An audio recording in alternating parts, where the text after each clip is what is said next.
사실 정의당에 괜찮은 정치인들이 꽤 많이 있었어요. 네. 그런데 어느 날 제가 보니까 이분들이 정의당을 떠나거나 이제는 떠나야겠다. 이런 판단을 하고 계시고, 그러니까 평생을 정의당의 진보정당 운동에 바쳐서 희생했지만 나이 50이 됐는데 떠날 수밖에 없는 처지가 된 거예요. 그러니까 뭐 이게 생계곤란 이런 게 아니라 뭐 그런 건 이미 초월하신 분들이고, 그런데 이런 가운데 소위 이제 책임져야 될 선배들은 책임을 안 지고 중간 허리에 해당하는 분들은 당을 떠나고, 그리고 새로 이 당에 온 젊은 분들은 엉뚱한 얘기를 하고, 이러니까 지지자들이 보기에는 아유 정의당 이거 큰일 났네 이런 생각들을 하시고 지지 철회하는 이런 상황은 아닐까요? 그러니까 저도 이제 그런 거에 깊이 공감을 하는데 네. 제가 취임 기자회견문에도 썼는데 그러니까 저는 너 왜 했냐라고 얘기를 해서 제가 아니 나는 어쨌든 20년 동안 투표할 자유를 얻었다. 네. 그분들을 통해서. 근데 이제 어려우니까 그럼 난 그동안 뭐 힙스터인 척하면서 난 진보정당 찍어 뭐 이렇게 하면서 우리도 책임 있는 거 아니야? 밖에 있던 사람들도 네, 응원석에 있던 사람이고 서포터에 있던 사람이고 너무 소비자 입장에서만 대하지 말고 이 지지자들이 같이 공동 책임이라고 생각하고 당을 너무 전업 정치인들과 활동가들에게만 맡겨놨는데 바깥에 있는 사람들도 같이 와서 이거를 좀 문제를 해결하자. 네. 그러니까 저는 사실 제가 뭔가 노동을 대표한다든가 뭐를 대표한다가 있는 사람은 아니잖아요. 네. 저는 그냥 오랫동안 이 진보 정당의 길을 지지했던 사람들의 한 명으로서 네. 같이 책임을 지는 게 맞겠다. 품평하지 말고 그들이 얼마나 외로웠는데 그러면 또 힘을 내줘라고 얘기하기에는 후원금 얼마 더 내는 걸로 정리하기에는 이거 이제 아닌 것 같더라고요. 네. 그래서 저는 그런 마음으로 좀 하거든요. 네. 누가 잘못했다는 걸 가지고만은 그 사람이 하면 해결이 될까요? 저는 구조적으로 어려운 문제들이 분명히 있는데 네.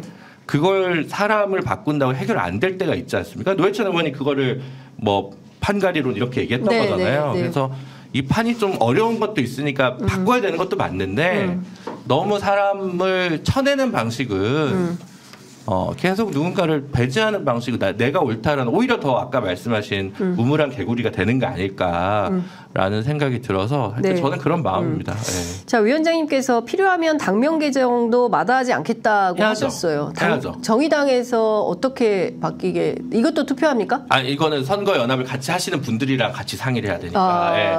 그럼 지금 녹색당, 민주노총 뭐 이렇게 되면은 노동당 뭐 열어놓고 있거든요. 네, 진보당 뭐 진보당. 여러 가지 네. 있으니까. 진보당은 있잖아요 지금. 그러니까 빼고. 그런 당들을 함께. 연합할 이제 대상으로 있는데 네. 뭐 이제 선을 보러 다녀야죠. 네. 네, 선을 보고 네. 이제 같이 이렇게 네. 잠깐 여기를 지금 같이 살자. 네. 네, 이렇게 이제 할 건데 네. 이름 뭘로 할 거냐. 같이 회의는 논의하죠. 시작하셨습니까?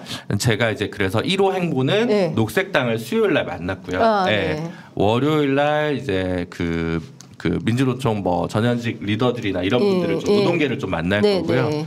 지금 지역 정당 로컬 파티 풀뿌리 민주주의 하시는 분들을 제가 화요일 날 만날 걸로 지금 계획이 돼 있어요. 원래는 제가 지금 민주당 가야 되거든요. 오늘. 아니 당 대표니까. 그러네. 네. 예방을. 근데 그걸 안 하고 예. 선거연합정당의 대상이 되는 분들부터 먼저 찾고 있는 거예요. 약간 좀 거꾸로 가서 네. 이재명 대표님한테 죄송하지만 네. 저희 당이 지금 예를 차릴 지금 그게 아니라 네. 다른 문법으로 접근해야 될 때여서 지금 이제 그러고 있는 거고 그래서 그분들 만나서 같이 논의를 해야죠. 네. 네. 좋은 당명 있으면 나중에 문자 주세요. 네.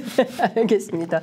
비례명부 상위 순번도 내려놓겠다. 그거 무조건 저는. 무조건. 네. 예, 예. 뭐 마지막에 당원들한테 이제 이거를 투표나 이렇게 해서 승인받는 절차는 있어야겠지만, 예. 그러니까 우리는 뭐 장제원 불출마, 김기현 불출마, 뭐 예를 들면 우상호 불출마, 인천 계양 뭐 불출마 해가지고 다른 사람 거기 가면 네. 당선 이런 데가 없어요. 정의당은. 정의당이 뭐 없잖아요. 기득권 내려놔. 제가 막 한다고 했더니 어떤 분이 정의당도 기득권이 됐다는 걸 잊지 마세요.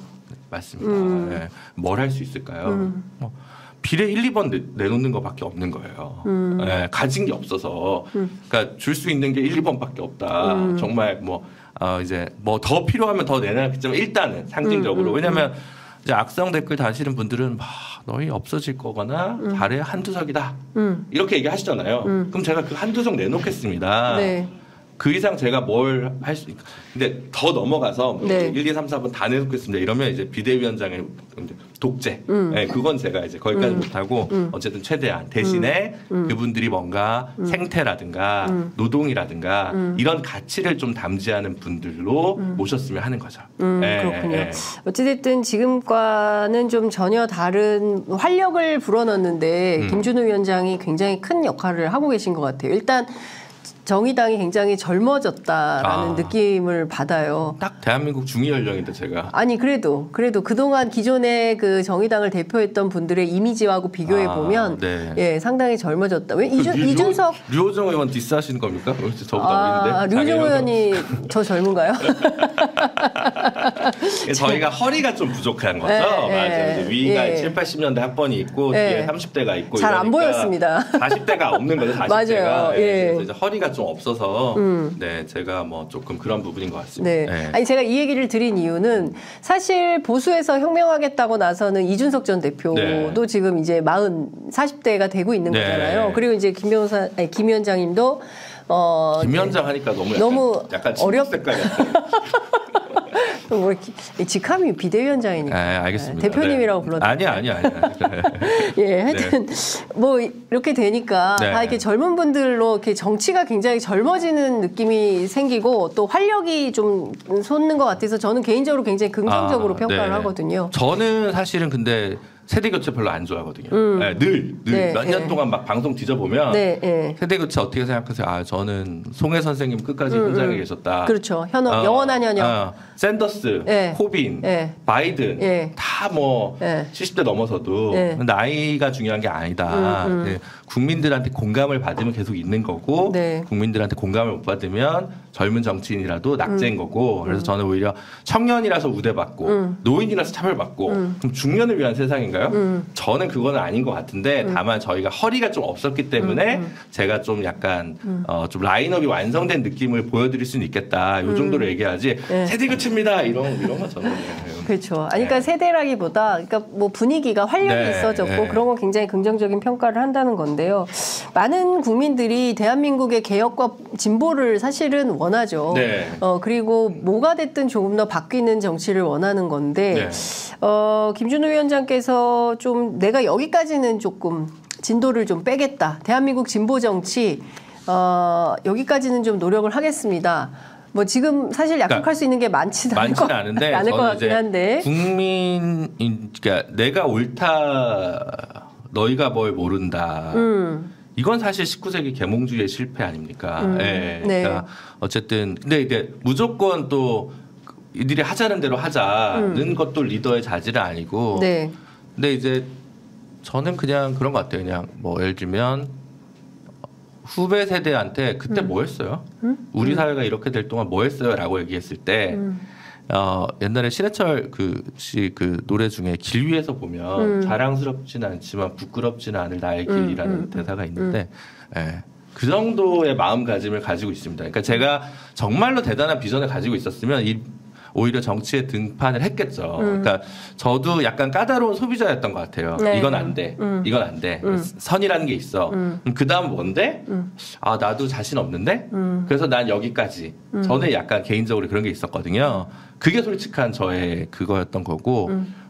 근데 이제 뭐 지금 그걸 계제를 따질 때가 아닌 것 같고 좀 더 던져보고 이렇게 하려고 하는 거여서 제가 약속드리고 싶은 건 그런 겁니다. 그러니까 막 성공을 기약하는 건 아니고요. 근데 제가 제일 싫어했던 게 그동안 이제 예를 들어 당 대표님들이 다음 총선 목표는 교섭단체 몇 석입니까? 10% 그런 게 아니고 정의당이 최대 얻은 표가 아마 지난 총선이었을 건데 한 270만 표였을 거예요. 진보 진영 전체는 한 300만 표 정도 됐을 겁니다. 20년 동안 선거 다 데이터를 보시면 근데 저희가 지난번 지방선거 때 정의당만 한 95만 표? 진보 진영 전체 한 110만 표밖에 안 됐어요. 아이고야. 그러니까 이제 제가 그래서 위기라고 생각하는 거예요. 그러니까 2014년 지방선거처럼 4개가 찢어져가지고 의석은 몇 개 없는데 뭐 200 몇십만 표 이럴 때는 전 위기라고 생각 안 하거든요. 이건 통합만 하면 되니까. 그래서 이 진보 진영의 표를 찍으셨던 유권자들 네. 250만에서 300만 분들한테 그러니까 지금 잠깐 떠나 있는 150만에서 200만의 유권자분들 이분들을 일단 다시 돌아오게 하는 거 그게 제 목표입니다. 네. 의석수는 선거 제도에 따라서 선거 구도에 따라서 네. 되게 달라질 수 있다고 생각하거든요. 네. 그래서 그거를 저희의 표본으로 삼을 수는 없고 네. 그냥 일단 살아남되 얼만큼 유권자들이 아직 우리한테 기회를 주겠다고 그 티켓을 줄 것이냐. 그래서 그럼 다음 지방선거 때 어떻게 또 다시 한번 국민들 앞에서 평가받는 기회를 부여받을 것이냐. 그게 저의 현실적인 목표입니다. 그 두 가지 질문 시간이 다 됐는데. 더 하고 싶은데. 그러니까 더 하고 싶은데. 예. 할 게 많은데. 맞아요. 뒤에 또 누워 계시는 거예요? 네, 이미 와 있어요. 예. 일단 제가 궁금한 것 중에 하나가 어려운 결단이라서 네. 선배들이 부탁하기 되게 면구스러울 것 같았는데 네. 이정미 대표나 심상정 전 대표나 어떤 당부를 좀 하시든가요? 아니 배진교 원내대표가 보자고 해가지고. 네. 이분들은 만나지도 않았어요? 네. 아직? 네. 정말이요? 네. 저 지금 되고 나서 네. 이정미, 심상정 문자도 안 왔어요? 저는 왔죠. 전화. 고맙다. 열심히 해라. 이런 거고. 그런 건 아니었고 그냥 근데 제가 이제 그런 촉은 왔어요. 이제 방송을 하는 분들 중에서 네. 그나마 정의당 쪽으로 나온 사람들이 뭐 예를 들면 신장식 변호사님인데 방송 진행하고 있고 네. 박원석, 김종대 의원은 전 의원이고 그럼 제가 이제 한 뒤에 40번 정도 되는 거예요. 방송을. 네네네. 비대위가 출범한다고 하니까 약간 대변인 정도로 나를 호출할 수도 있겠구나 라는 왕자병이 있었어요. 아니, 네. 표기 너무 위기니까 그 정도 각오해야 되나 이런 생각했는데 갑자기 배진교 의원님 밥을 먹자고 그 전까지 한 번도 밥을 먹은 적이 없거든요. 네. 그래도 이제 얘를 다 하는구나. 갑자기 위원장에서 제가 약간 패닉이 왔죠. 네. 그래서 바로 수락한 것도 아니고 되게 사실은 뭐 근데 이게 막 한 2-3달 정도 하는 거니까 이 정도는 해야 내가 후회가 미안하지 않겠다라는 생각을 해서 이제 저도 바로 막 네? 당연하지 이런 게 아니라 고민을 많이 했죠. 네, 그렇습니다. 그 기본소득당하고는 선거연대 대상이 아닙니까? 연합이랑 연대가 좀 다른데 저희는 이제 연대는 더 열려 있어요. 제 생각에는 이렇게 얘기했다 또 큰일 나겠다. 민주당이랑도 선거연대는 하죠. 저희 할 수 있다고 저는 생각합니다. 당연히. 야단 맞겠는데 또 비대위원장이 아무 말이나 했다고. 근데 어쨌든 연합과 연대는 다르다. 연합을 일단 먼저 대상을 보고 있는데 기본소득당들 같은 경우는 저희한테 관심이 없으신 것 같고 당 안에서도 큰 수요가 지금 제가 발견되지가 않아가지고 근데 이제 기본소득당이랑 열린민주당 분들이랑 우리 천호선 대표님 계시는 그 사회민주당 창준이랑 세 단위에서 새로 이번에 기본사회 포럼인가를 출범시켰더라고요.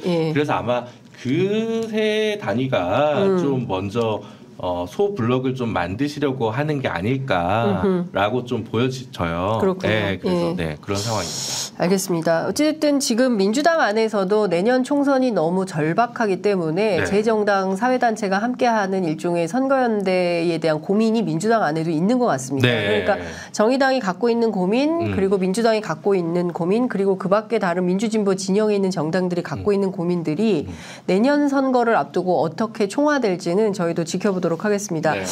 자, 이제 마무리를 좀 해야 돼서요. 조만간 또 모실 거라고 생각을 좀 기대하면서 끝으로 저희 편의점 애청자분들께 한 말씀 부탁드립니다. 제가 이제 당에 들어와서 그 미디어 월 백드롭이라고 하나요? 뒤에 현수막을 바꿨거든요.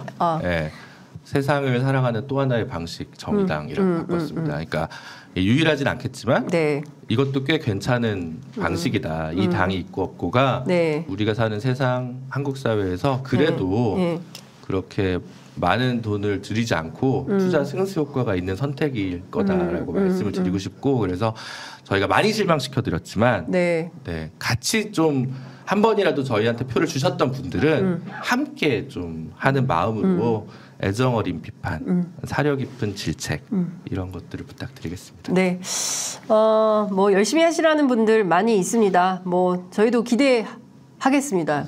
위원장님 오늘 말씀 잘 들었습니다. 고맙습니다. 감사합니다. 네.